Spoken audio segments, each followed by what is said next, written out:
Buenos días, sean todos bienvenidos a esta clase de literatura del viaje. En este caso el tema es análisis de obras literarias y géneros literarios. Por ahora vamos con el análisis de obras literarias.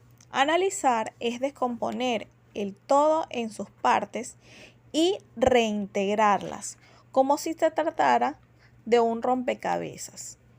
Para poder lograr un buen análisis literario es indispensable lo siguiente: estudiar el contexto histórico y social de la época en la que fue escrita la obra, estudiar la biografía del autor y datos de interés.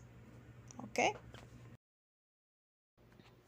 Existen una infinidad de obras escritas en el idioma español, obras que nos representan como cultura, como seres humanos, nuestra idiosincrasia, nuestra manera de ver el mundo. Sin embargo, he seleccionado 3 que me parecieron muy importantes en vista de que el tiempo apremia y no me es posible manifestarles todas y cada una de las obras. El contexto histórico. ¿Por qué es importante estudiar el contexto histórico de una obra literaria? Bueno, tan sencillo como que es una realidad que los autores van a reflejar, expresar en la obra cómo era ese contexto histórico del país que habitaban y del mundo en ese momento.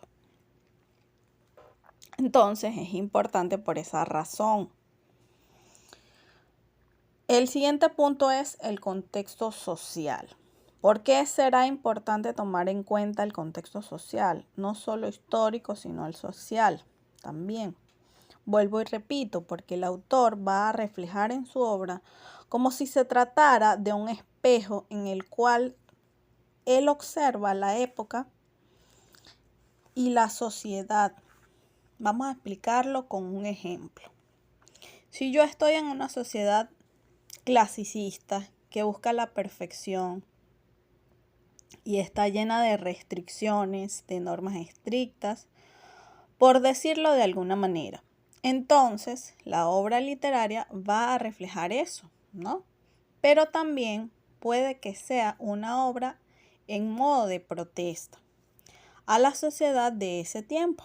Entonces, si yo estudio cuál es su contexto social e histórico y el cómo está escrita la obra, voy a deducir cuál es la intención del autor.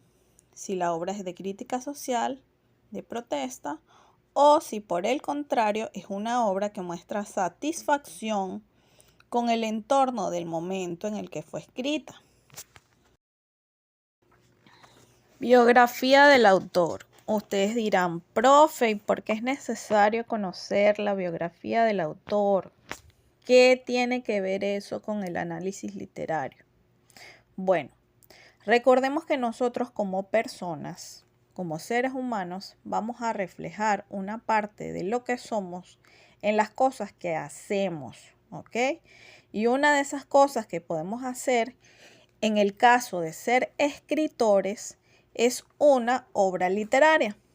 Está confirmado científicamente y desde el punto de vista del análisis literario que según sea la personalidad y las experiencias del autor, así va a ser su texto, su obra literaria. Me explico con un ejemplo. Charles Baudelaire tuvo una vida un poco difícil, algo dura, y sus escritos son lúgubres, son un poquito distintos a lo comúnmente conocidos. Se ha estudiado la vida de ese ser, de escritores de gran talla, como Edgar Allan Poe, y se ha visto que han tenido vidas difíciles, un poco trágicas, para decirlo de alguna manera. Y sus obras también lo reflejan. Son vidas donde, bueno, muchos de ellos quisieron quitarse la vida y así. Entonces, esos textos reflejan esos momentos, esas experiencias, esas vivencias duras que les tocó experimentar a estos escritores. Cuando vemos su biografía, entendemos por qué escriben como escriben. Sin embargo, también hay casos donde, pese a las circunstancias difíciles de la vida, la personalidad del escritor tiene resiliencia. ¿Qué es eso de resiliencia, profesora? Bueno, es esa capacidad de superar las adversidades y de crecer como ser humano a pesar de las dificultades, ¿ok? Como es el caso de Miguel de Cervantes, pero no voy a profundizar por ahora, que más adelante lo veremos. También existen casos en donde la vida del autor es menos sufrida y un tanto más amena, no por recursos económicos, sino por estar llena del amor, ya sea de su familia, de su pareja o de ambos. Como es el caso del escritor andino y poeta además, Ramón Palomares. El Popol Vuh. ¿Qué les puedo decir de esta joya literaria? Es considerado como el más rico legado de la cultura maya quiché. Constituye un complejo de elementos culturales que abarcan aspectos cosmogónicos, teológicos, mitológicos, históricos, sociales, astronómicos y etnográficos. Por esta razón, esta obra literaria es una de las más completas que un pueblo primitivo haya realizado, incluyendo el Génesis bíblico sobre la creación y formación del mundo, tomando en cuenta los aspectos mencionados. Les voy a comentar de forma breve sus características más resaltantes. En el aspecto religioso, el sentido religioso del Popol Vuh se manifiesta lo siguiente. En lo cosmogónico, el texto nos presenta de forma sucesiva todo el proceso de creación del universo, en etapas ordenadas: el cielo, la tierra, los montes, los valles, animales y el hombre. En lo teogónico se nos presenta el origen y formación de los dioses, desde el punto de vista de su jerarquización, ubicación, nombres y su integración a un sistema de divinidades vinculadas a elementos de la naturaleza, como lo son el sol, el agua, el día, la noche, siempre presentados en una concepción dual. En lo teológico nos detalla la religión maya politeísta, con sus creencias, ritos, adoraciones, sacrificios, preceptos, ofrendas, danzas, dentro de una concepción religiosa dualista. Es decir, hay dioses del bien y dioses del mal, los que aseguran la fertilidad y los que siembran el caos, la muerte y la esterilidad. Circunstancia que genera luchas y combate entre las divinidades, lo que se ha denominado la gesta de los dioses. Desde el punto de vista mitológico, el Popol Vuh presenta una explicación de los hechos naturales por medio de relatos míticos, más que históricos. A través de los mitos se interpretan en forma pseudocientífica fenómenos naturales como el movimiento de los astros, el trueno y ciertos hechos de la vida agrícola. La creación de los animales como intento de un ser que alabará y adorará a los creadores. Permite explicarnos que hay una etapa histórica en la que el hombre no poseía verbo, vivía en cavernas, era cazador para el género masculino y recolector para el género femenino. Hay una etapa además en la que no se cultivaba la tierra. Si hacemos referencia al hombre de barro, luego fue avanzando poco a poco y utilizaba la tierra no solo para el cultivo, sino para los usos de alfarería y el arte rudimentario. Otros mitos que se pueden citar son los que explican la fecundidad vegetal y la fecundidad humana, a través de un relato dramático de la muerte de los dioses Junjunapú y Unkub a manos de los dioses infernales Xibalbá y el de la doncella Ixquia. También se manifiesta cómo esto cambia. El hombre comienza a practicar la agricultura y comienzan a cambiar la forma y estilos de vida. No solamente en la historia científica que hemos estudiado nosotros, sino que en este relato del Popol Vuh también existía una mitología que hablaba de esto, lo narraba. Entonces a eso me refiero cuando les digo que se deduce que los hombres no tenían verbo, es decir, la capacidad de dialogar y emitir palabras. Luego fueron evolucionando por medio de los mitos que ellos cuentan y así sucesivamente hasta llegar al hombre de hoy. ¿Ok? Desde el punto de vista histórico-sociológico, el Popol Vuh narra la vida de diversas tribus, sus migraciones por distintos lugares, su organización política, económica y social. También se refiere a las instituciones, sus costumbres, formas de vida y las luchas entre los diferentes grupos para crear imperios dominadores, como por ejemplo los quiché y los cachiqueles. Desde el aspecto ético, los mayas tenían una concepción no solo individual, sino comunitaria, en el sentido de mantener y practicar ciertos valores espirituales que cohesionaron al grupo. Eso a través de este mundo mítico. No solo se castiga al arrogante y al malvado, sino en general. Todos los vicios eran penados. En cambio, la justicia, la bondad, el ser cooperativo y el trabajo eran considerados como aspectos sagrados. A continuación tenemos a Don Quijote de la Mancha, de Miguel de Cervantes Saavedra. La obra narra las aventuras de un hidalgo llamado Don Alonso Quijano, que vivía en la región de La Mancha, Castilla, en donde poseía unas tierras de poco valor, muy aficionado a las novelas de caballería, cuyas lecturas fueron tantas que perdió la cordura. Decidió hacerse caballero andante para proteger a los desvalidos, enderezar entuertos o solucionar problemas y administrar la justicia. Sintiéndose ya todo un caballero, desempolva unas viejas y olvidadas armas de sus abuelos,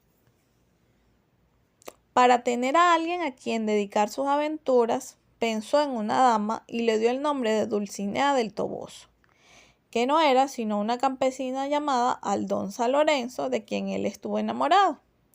Se da el nombre a sí mismo, Don Quijote de la Mancha, y también lo hace con su flaco caballo, Rocinante.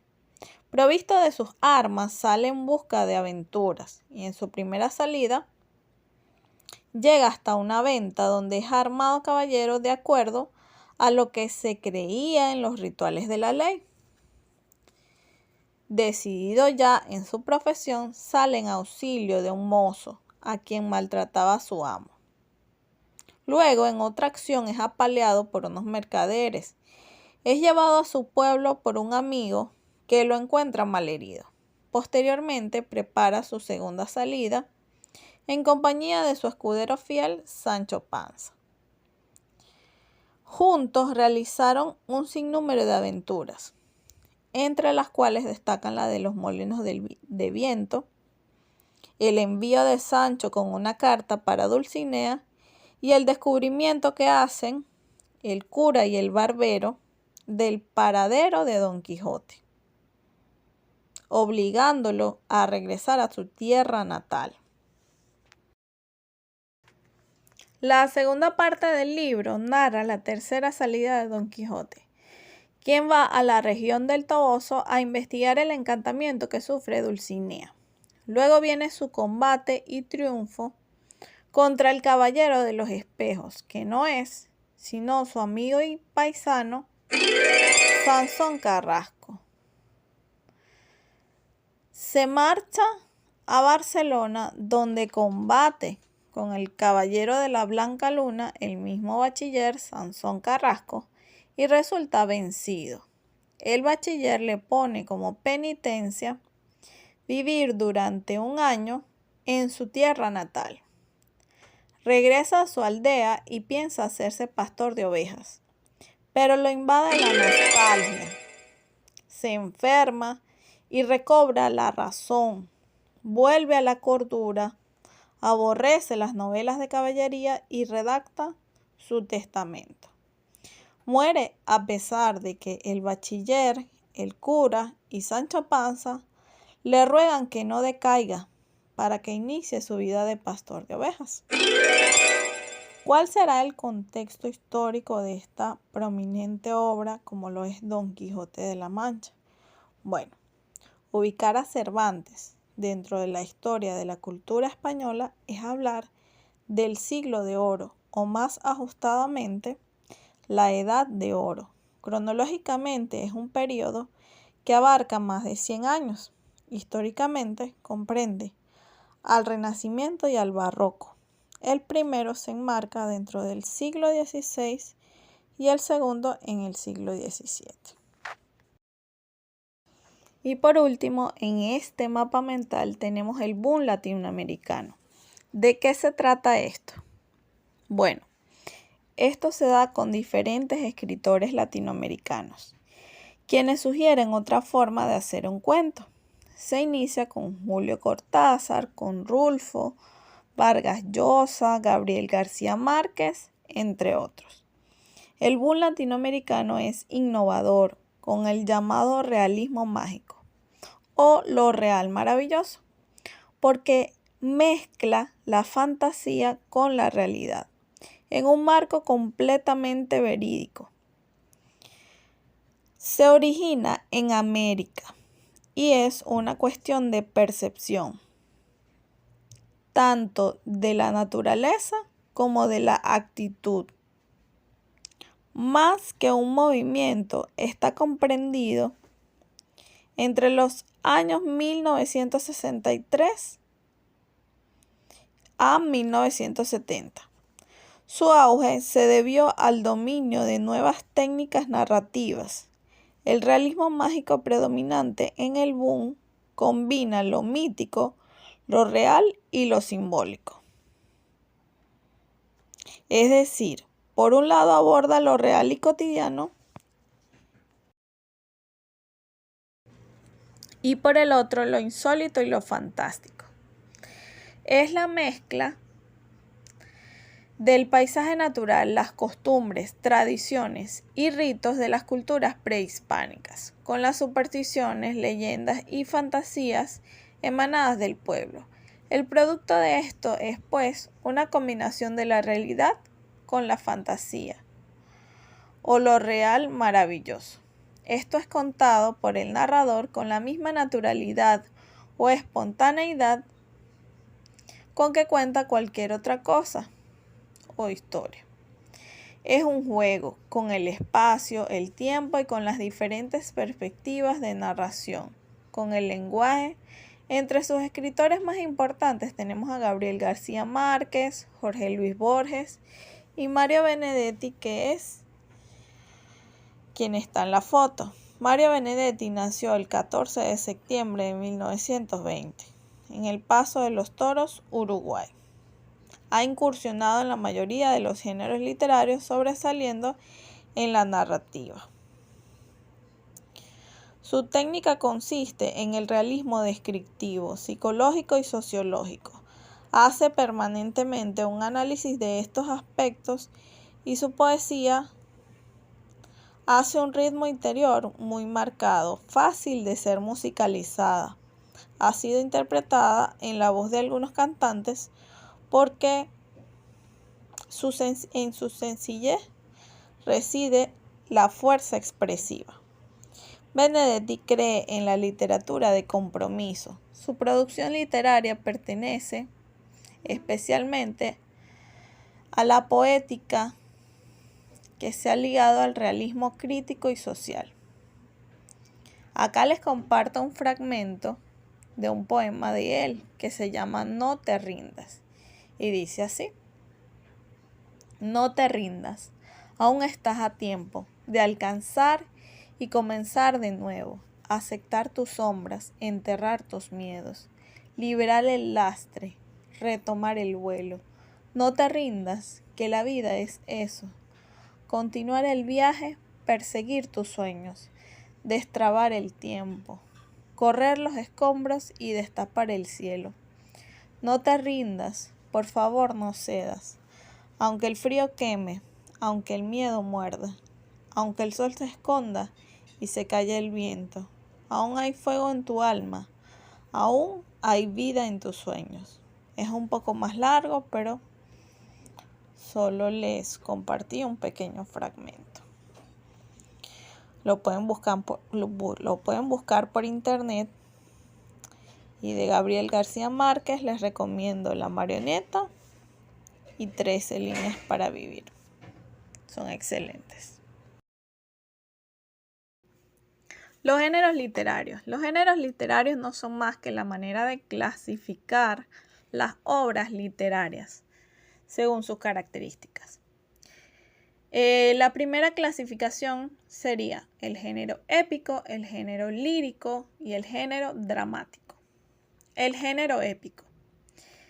La épica o género épico es un género narrativo de distintos momentos en la historia en el que se presentan hechos legendarios o ficticios relativos a las hazañas de uno o más héroes y a las luchas reales o imaginarias que estos han experimentado. En cuanto al género lírico, el género lírico es uno de los géneros literarios más antiguos, en el que el autor expresa sus sentimientos o emociones en forma de verso o prosa, usando un lenguaje metafórico o poético. Y por otro lado tenemos el género dramático. El género dramático es aquel que representa algún episodio o conflicto de la vida de los seres humanos por medio del diálogo de los personajes. El término drama viene de la palabra griega que significa hacer, y por esa razón se asocia normalmente a la idea de acción. Este género mezcla el arte literario y el arte escénico, y es uno de los géneros artísticos más potentes de la tradición occidental. El género épico se subclasifica en epopeya, leyenda, fábula, cuento y novela. La epopeya es un poema de carácter narrativo y extensión considerable que presenta una hazaña grande y pública protagonizada por un héroe o hecho grandioso en el que suele intervenir lo sobrenatural o maravilloso. Mientras que la leyenda son narraciones extraídas de la vida del pueblo y están relacionadas con personajes, lugares o hechos acontecidos en el ambiente de una comunidad. Sin embargo, a pesar de su carácter ficticio, tienen cierta base histórica, por lo que pretenden conservar la memoria de estos hechos. Por ejemplo, la leyenda de Florentino y el Diablo, la leyenda de La Llorona, etc. La fábula. La fábula es una narración breve en la que sus personajes son animales y tienen carácter moralizante. Por ejemplo, las fábulas de Tío Tigre y Tío Conejo, la fábula de la liebre y la tortuga de Esopo. El cuento. Su función es la de entretenimiento y divulgación de las costumbres y tradiciones de los pueblos. La novela es una obra literaria en prosa en la que se narran sucesos verosímiles enlazados en una acción única que se desarrolla desde el principio hasta el fin de la obra. El género lírico, también llamado la lírica, se subclasifica en oda, elegía, égloga, sátira, madrigal, epitalamio, epigrama e himno. La oda es una composición poética en verso caracterizada por un tono elevado a modo de canto, una temática religiosa, heroica, amorosa o filosófica, entre otros, que contiene una reflexión del poeta. La elegía. Originalmente eran poemas tristes, nostálgicos, invocados por la muerte de un ser querido. Se utilizaban para acompañar las honras fúnebres. De igual manera son reflexiones sobre la muerte. Su derivación etimológica es la de llanto. Posteriormente, la elegía es la expresión de sentimientos de dolor ante una desgracia personal o colectiva de cualquier tipo. La égloga. La égloga es un poema de temática pastoril, en donde se combina la belleza del paisaje con los amores de los campesinos. La sátira. Las sátiras son composiciones poéticas breves, alusivas a los vicios individuales o colectivos de la sociedad. Según sea la intención del autor, será el tipo de sátira. La finalidad de una sátira es ridiculizar, es decir, busca burlarse de una persona o situación. Madrigal. El madrigal son poemas breves que eran utilizados para decir galanterías o piropos. El madrigal es de origen italiano. Un ejemplo de madrigal puede ser este. Por tus ojos verdes yo me perdería, sirena de aquellas que Ulises sagaz amaba y temía. Por tus ojos verdes yo me perdería. Por tus ojos verdes tan llenos de paz, misteriosos como la esperanza mía. Por tus ojos verdes, conjuro eficaz, yo me salvaría. Ese es un fragmento de un poema de Amado Nervo, un poeta mexicano modernista. El epitalamio es un poema para ser cantado en las bodas. El epigrama es un poema breve de carácter satírico, moral o cómico. Antiguamente se le utilizaba en los epitafios. Posteriormente se le referiría a todo tipo de asuntos. El himno son cantos que expresan sentimientos hacia la patria, hacia el deporte. Generalmente en la antigüedad eran utilizados en honor a Apolo, al dios Baco y en honor a todos los dioses. También se refiere a los cantos litúrgicos.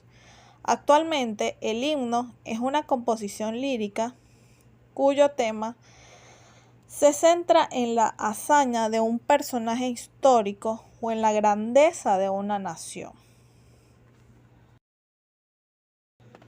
El género dramático se subdivide en tragedia, comedia, drama, farsa, sainete, ópera, zarzuela, acto sacramental y entremés. Comenzamos con la tragedia. La tragedia es una obra de carácter pasional, con un desenlace funesto. El personaje principal no tiene alternativa de salvación. Cualquier camino que elija lo llevará a su destrucción, ya sea física o moral. La tragedia no siempre termina con la muerte del personaje, pero sí destruido. La tragedia presenta el conflicto llevado a cabo entre un héroe y la adversidad, la cual lo vence, y el desenlace generalmente es doloroso. El protagonista en la tragedia siempre sufre por luchar contra los valores establecidos o por defenderlos. La consecuencia es desfavorable para él. La comedia. La palabra comedia proviene del griego komos, que significa fiesta o procesión de máscaras. La comedia es el género dramático que presenta un problema en donde el humor juega un papel importante. Lo esencial es la confusión, la cual provoca risa. Depende del humor desarrollado, adquirirá el nombre del tipo de comedia. Mediante la comedia también se puede satirizar a un personaje, a una clase social o a una época, ya que éstas manifiestan las costumbres y el modo de vida de una sociedad.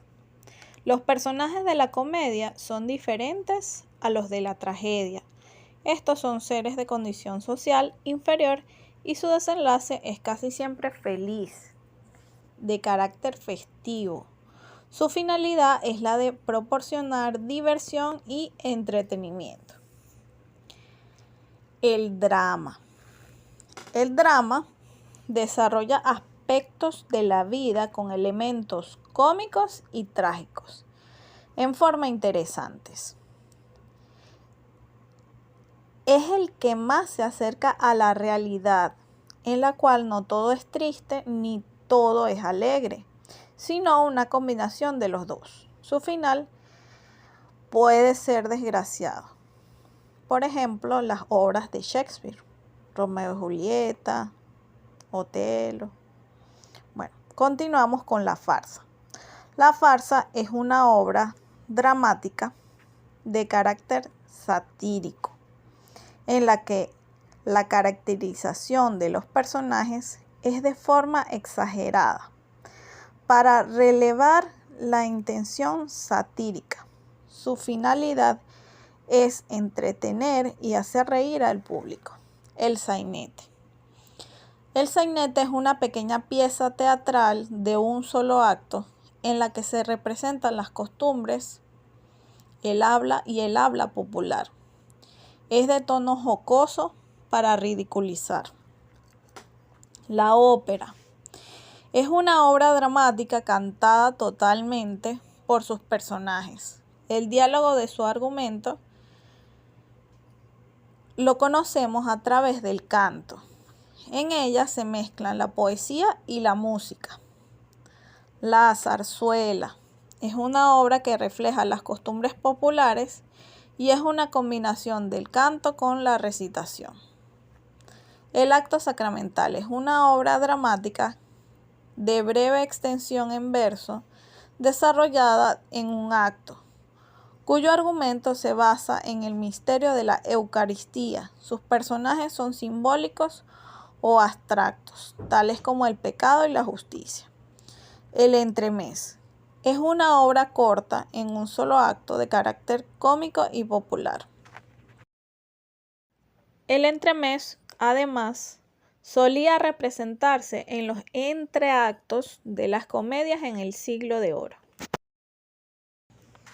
Es importante el análisis de los valores extraídos, es decir, el doble contexto en una obra literaria.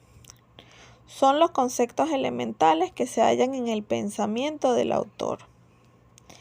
Están implícitos y el lector debe inferirlos, pero también se da el caso opuesto, es decir, los antivalores. Estos señalan las características de una sociedad en decadencia o en crisis moral.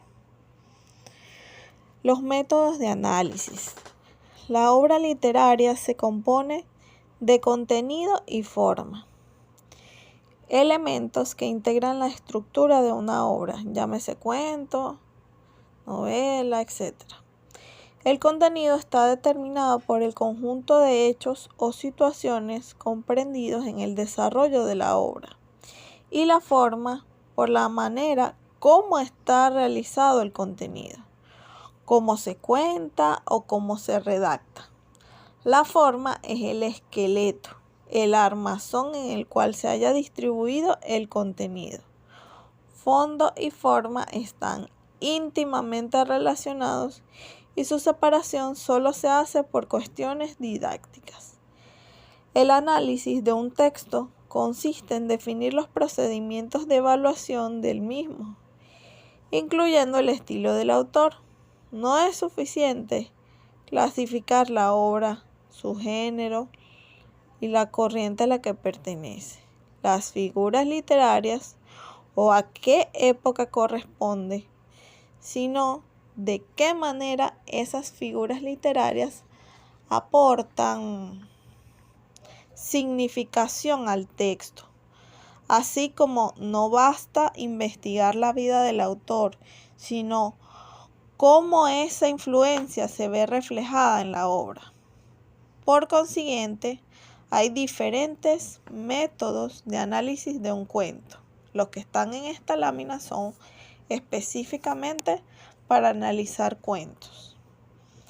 Mencionaré algunos de ellos de manera general, solo para tener conocimiento de ellos.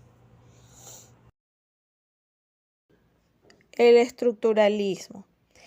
El estructuralismo es una corriente cultural que se origina básicamente en el ambiente de la lingüística y la sociología, en las primeras décadas del siglo XX. Es un sistema de análisis y un método. Fue fundado por el Círculo Lingüístico de Praga y este basó sus principios en los planteamientos de Saussure. La palabra estructura proviene del latín struere, que significa construir, ordenar. Su uso fue exclusivamente dentro del ámbito de la arquitectura. Sin embargo, después llegó a utilizarse en lingüística. Su estructura, la estructura, es el conjunto de los elementos interrelacionados que forman un sistema. Las características del estructuralismo. Es un método abierto y no necesariamente una doctrina. Parte de la totalidad del conjunto, pero divide los niveles y los elementos. Es objetivo porque se limita a la observación precisa de los elementos. Es funcional porque le interesan las funciones de los elementos y cómo estos influyen en el sistema o conjunto. Es inmanente porque todo se basa en el objeto analizado. Es parte inherente a su esencia. Es distributivo porque en el momento del análisis ubica a los elementos en su nivel determinado y en sus funciones propias. Es integral porque analiza los elementos en función de la totalidad.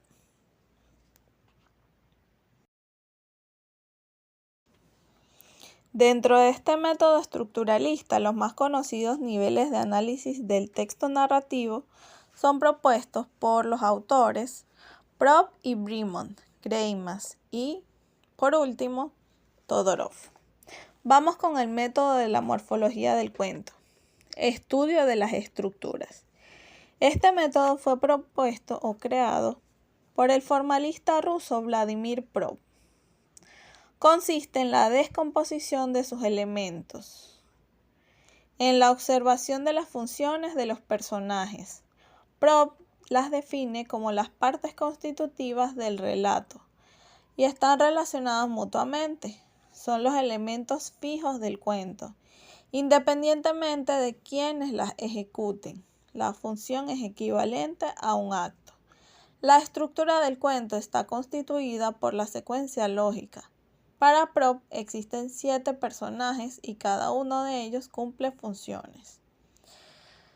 El héroe o protagonista, que trata de lograr su objetivo. El donante o proveedor, quien proporciona algo al protagonista para ayudarlo a cumplir su cometido. El mandatario, que se encarga de comunicar siempre algo importante a los demás personajes. El falso héroe es el traidor de la historia.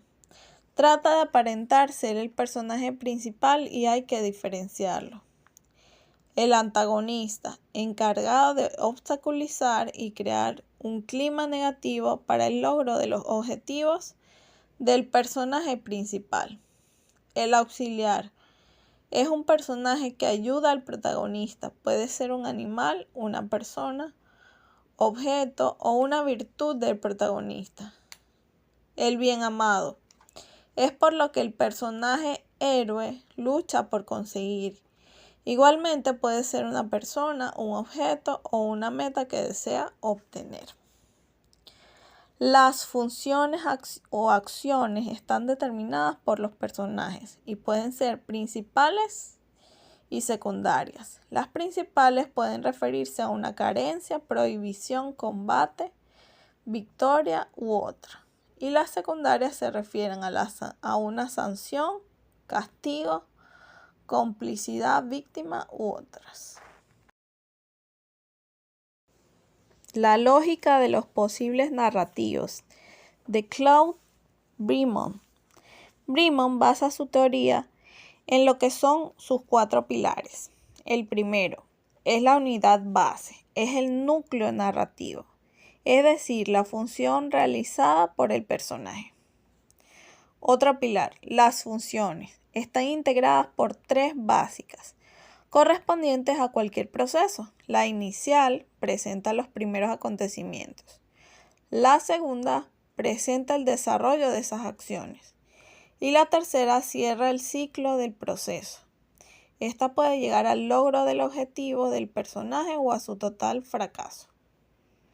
Otro pilar, ninguna de las funciones mencionadas necesita indispensablemente de la otra ni se presentan en ese orden.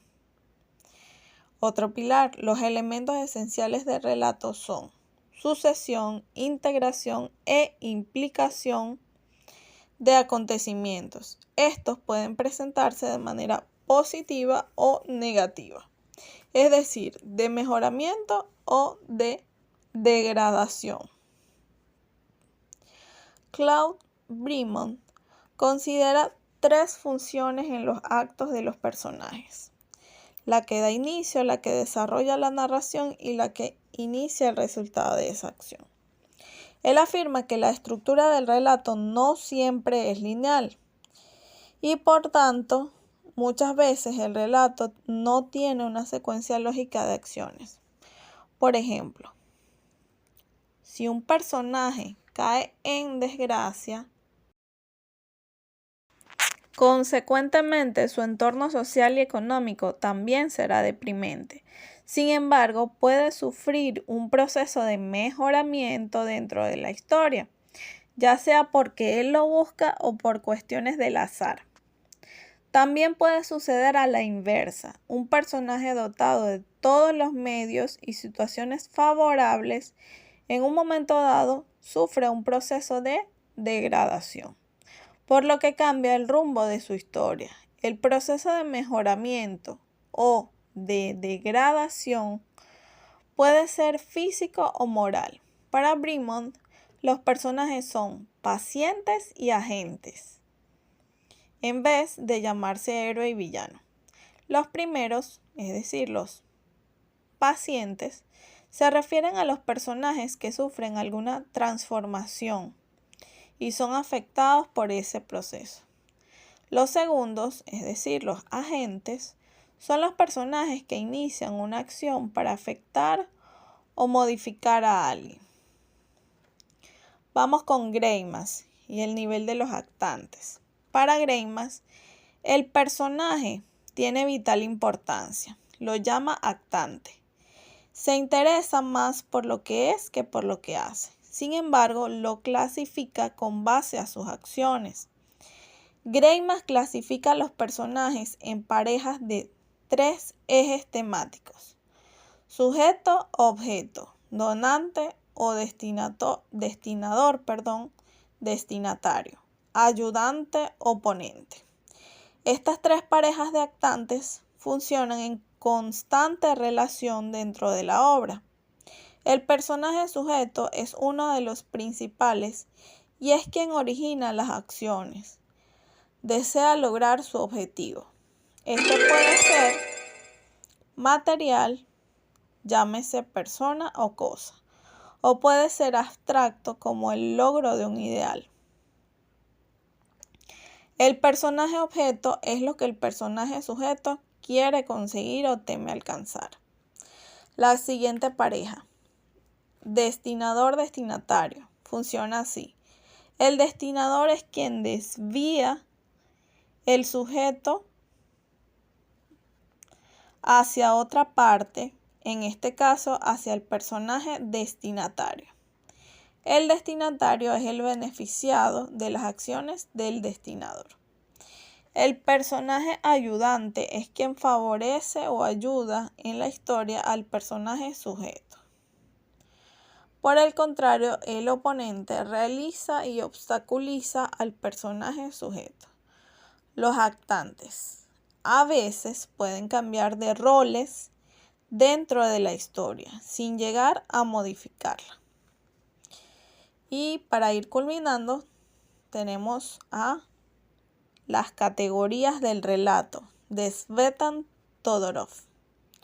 Todorov opina que toda la narración está constituida por la historia y el discurso.